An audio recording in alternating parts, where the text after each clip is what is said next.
और यहीं पर जज की डेड बॉडी मिली थी। एक्सीडेंट में बेटे और बीवी की मौत के बाद और कुछ हुआ? और कुछ हुआ तो मुझे बताओ। ऐसा कोई खास रिश्ते के बारे में तो नहीं जानता, सिर्फ बेटी ही रहती है उनके साथ में। वो शादीशुदा है ना? जी हाँ, हस्बैंड फॉरेन में, बच्चे नहीं हैं। वो पहले ही चला गया था और इनको भी ले जाने की कोशिश की थी, लेकिन ये तैयार नहीं थे क्योंकि वो अभी तक उनकी मौत के सदमे से निकल नहीं पाए। इनको लाना है कैसा?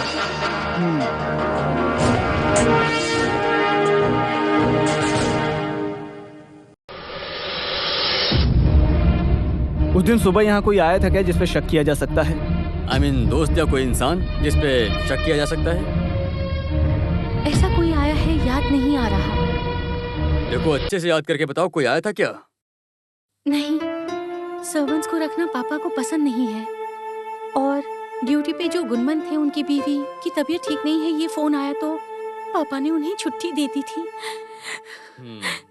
सॉरी। अगर तुमने सच बोला तो हम तुम्हें जेल नहीं भेजेंगे। तकरीबन सुबह के 3 बजे होंगे। कुछ आवाज सुन के मैं उठी, उठ के विंडो से बाहर देखा तो 3 लोग भागते हुए दिखे।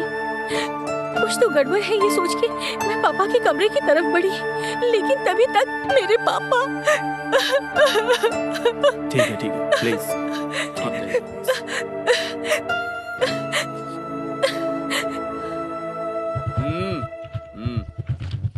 चल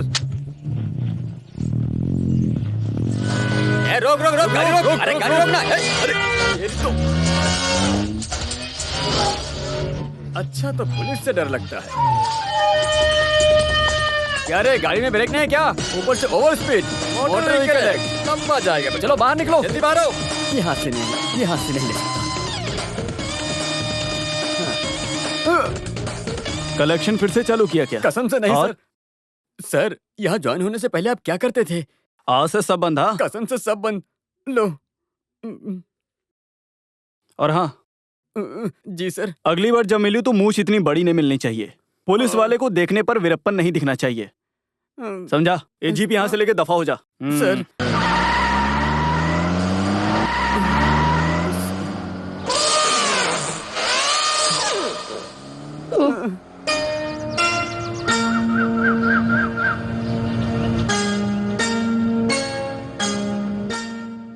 फिलहाल के लिए सुंदर है ना सर? अगर कुछ काम आएगा तो श्री कुमार को कॉल करूंगा मैं। Okay sir, thank you. हाँ क्या बात है, तुम तो बहुत डिसेंट हो गए। सर मैं तो पहले से ही डिसेंट हूँ सर, ये मजबूरी में करता था पेट के लिए। सर ये है जज साहब के गनमैन अयप्पन पिलाई। कब से काम कर रहे हो तुम? 4 साल हो गए काम करते हुए सर। अच्छा ये बताओ, ड्यूटी के वक्त कुछ गलती होने पे जज ने तुम्हें कभी चिल्लाया क्या? नहीं सर, आज तक ऐसा कभी नहीं हुआ है। वो मुझे बहुत काबिल मानते थे। जस्टिस राघवन मेनन का कोई दुश्मन था क्या? आई मीन कुछ धमकियां वगैरह? ऐसे कोई दुश्मन वगैरह तो नहीं थे सर, लेकिन इस केस के दौरान उन्हें पूरे दिन कॉल पर धमकियां आती ही रहती थी, लेकिन इन सब से उन्हें कुछ फर्क नहीं पड़ता था। ऐसे कोई धमकियां हाल फिलहाल में आई थी क्या? नहीं सर। तो इसका ये मतलब कि आपको कुछ नहीं पता? चेहरे से ही पता लगता है। अब क्या है? कुछ नहीं पता करके। हाँ। अच्छा ये बताओ, जिस दिन कत्ल हुआ था उस दिन तुमको फोन किसने किया था? वो तो मेरी पत्नी थी सर। फोन किया था या करवाया गया था, सच बोलना। करवाया था सर जी अगले ही दिन बाईपास सर्जरी के लिए दिल्ली जाने वाले थे। साथ में मैं और रेणुका मैम जाने वाले थे। दिल्ली जाएंगे तो 3 महीने बाद ही आएंगे, ऐसा सोचकर बीवी परेशान हो गई, इसलिए मैंने ही बुखार का बहाना लिया और कॉल करवाया। लेकिन जाकर आने तक ये चाबी का गुच्छा आज से पहले तुमने कभी देखा है? नहीं सर। झूठ बोल रहा है क्या? मैं तो बस पूछ रहा था। तो आप फिलहाल के लिए यहाँ से जा सकते हैं। अच्छा सुनो, तो ये चाबी का गुच्छा तुमने सच में नहीं देखा? नहीं सर। हाँ, ये चाबी का गुच्छा किसका है किसी को नहीं पता और किसी को चाहिए भी नहीं। तो फिर ज्वेलरी वाले से जाकर हमको ही खुद पूछना पड़ेगा, वही है ना सुंदर अपना करेक्ट तरीका? तो फिर उसके लिए समय नहीं बर्बाद करते हैं सर, और वहाँ चलकर आपको ही मुख्यमंत्री से पूछना पड़ेगा। वैसे मैं तो रेडी हूँ सर। तो फिर चलते हैं। हाँ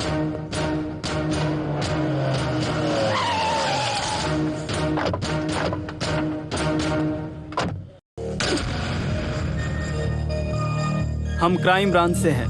हाँ मैं क्या कर सकता हूँ सर? Thank you. देखो कुछ समय पहले कत्ल हुए जज मिस्टर राघवन मेनन के कंपाउंड से ये चाबी का गुच्छा मिला है। क्या तुम इसे पहचानते हो? ये घर पे या दुकानों पे इस्तेमाल होने वाली तो नहीं लगती। मुझे लगता है लीगल चीजें छुपाने वाले सीक्रेट लॉकर के लिए बनाए गए हैं ये। तो आप मुझे बता सकते हैं कि इसका इस्तेमाल कहाँ होता है? सर ऐसे एक गिफ्ट की चेन हमने अभी तक नहीं निकाला है सर। ऐसे एक सीक्रेट की हमको जरूरत ही नहीं है।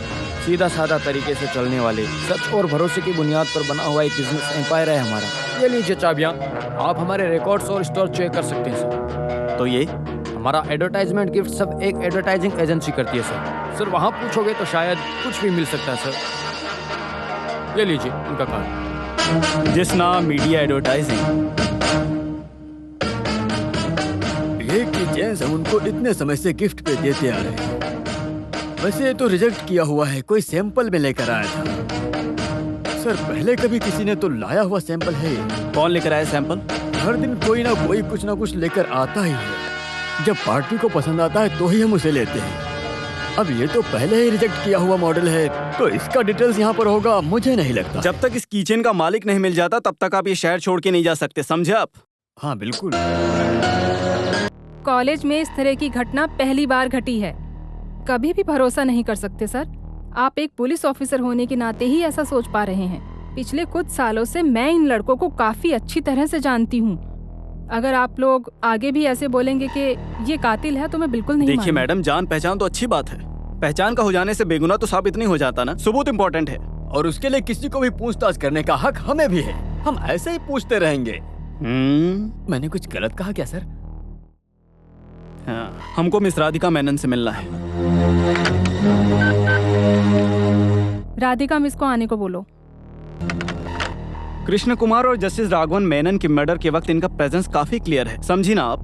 तो पुलिस को उनको समय पे ढूंढ के निकालना काफी हद तक इम्पोर्टेंट है। और इसके बाद यस मिस राधिका मेनन, मैं Varghese Anthony from crime branch. Radhika आप यहाँ पे? मैं यहाँ पे गेस्ट लेक्चरर हूँ। महाराष्ट्र में रहने वाले रिटायर्ड तहसीलदार जगन्नाथ मेनन के बेटे मिस्टर राघवन मेनन। राधिका, उनके साथ आपका क्या रिश्ता है? दूर के रिश्ते के मामा थे। डरो मत, मैंने ऐसे ही पूछा। क्या करूं, इन्वेस्टिगेशन मेरा काम है। ऐसे ही बेकार में पूछते रहते हैं, कुछ मिल जाएगा ये सोच। क्या सबूत? तो तुम्हारे वो खास स्टूडेंट्स, आई मीन त्रिमूर्ति, अभी वो मेरे मेन सब्जेक्ट हैं। तो इस केस में मुझे आप दोनों का कोऑपरेशन चाहिए होगा। मिस राधिका, मुझे अभी आपसे और बातचीत करनी है, लेकिन अभी नहीं। मैं आपको बाद में कॉल करता हूँ, टेंशन नहीं लेना। ये फ्रेंडली इन्वेस्टिगेशन है, वही मेरा तरीका है। Let's go. बोला ना, चलो। सर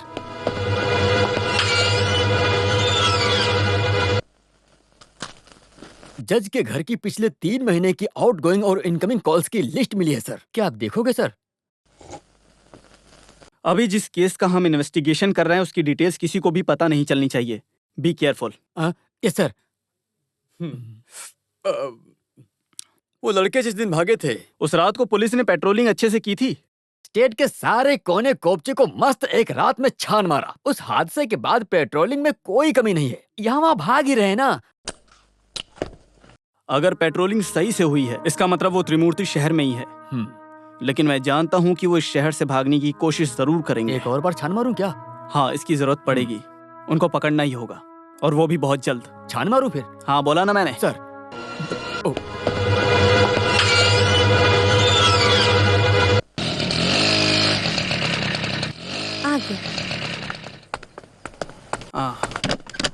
वक्त की भी कुछ कीमत होती है। सॉरी, एग्जाम के पहले कुछ पोर्शन कवर करना था, इसलिए लेट हो गया। ठीक है, प्लीज।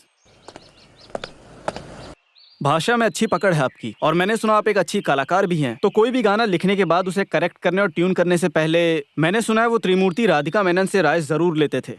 और मैंने सुना है आपकी एडवाइस लेने के बाद ही वो म्यूजिकल प्रोग्राम करते थे। और मैंने ये भी सुना है आप उनको बहुत ज्यादा सपोर्ट करती थी और उनके कामयाबी के पीछे आपका ही हाथ है। हो सकता है इसकी वजह उनकी कला वासना हो, और कॉलेज के बाकी लोगों की तरह आपको भी उनसे यूं ही लगाव हो गया हो। और ऐसा भी हो सकता है ये सिर्फ एक मेरा वहम हो, और हो सकता है ये अटैचमेंट सिर्फ एक गुरु शिष्य का रिश्ता हो। Sir, what you mean? They are my best friends, that's all. Best friends, इसका मतलब अच्छे दोस्त। साइकोलॉजी के हिसाब से दोस्ती का रिश्ता खून से भी बढ़कर होता है, और इसमें लोग अपनी जान तक दे देते हैं। तो इसका मतलब मिस राधिका, उन्होंने जो कत्ल किया है उसके बारे में आपको पता है? नो, वो कातिल नहीं है, वो ऐसा नहीं कर सकते। आपके मामा जस्टिस मिस्टर राघवन मेनन के कत्ल होने के बावजूद आप उन त्रिमूर्तियों पर कैसे भरोसा कर सकती हैं? वो ऐसा कभी नहीं कर सकते, मुझे इस बात पर पूरा यकीन है। और आप उस बात पे यकीन करो ऐसा नहीं चाहती मैं, क्योंकि आप एक पुलिस हो जिनका काम ही है मुजरिमों को पकड़ना। गुस्सा मत होइए madam, cool down, please relax. उनके अलावा और कौन हो सकता है? कौन है वो लड़की? गीता, विनोद की कजन है। यहाँ आओ। गीता? अच्छा, वो कल्प्रिट विनोद की कजन है ये। उसके बारे में इससे बातचीत तो कर ही सकते हैं ना? आप बताइए, इससे बातचीत तो कर ही सकते हैं ना मिस मेनन? विनोद की तुम कजन हो या फिर कुछ और?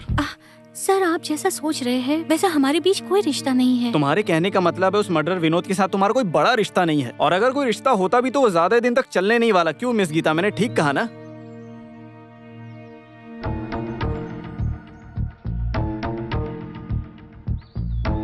लगता है किसी को भी कुछ खास पता नहीं है। आप दोनों जा सकती हैं यहाँ से। एक्सक्यूज मी, जानने की इच्छा हुई इसलिए पूछ रहा हूँ आपसे। आपके गले में जो ये चेन है और हाथ पे जो अंगूठी है, उस पे बता सकते हो ये वी अक्षर का क्या मतलब है? कहीं इसका मतलब वी फॉर विक्ट्री तो नहीं है? विक्ट्री? हाँ सर, सही कहा। ओके ओके, चलो ठीक है फिर।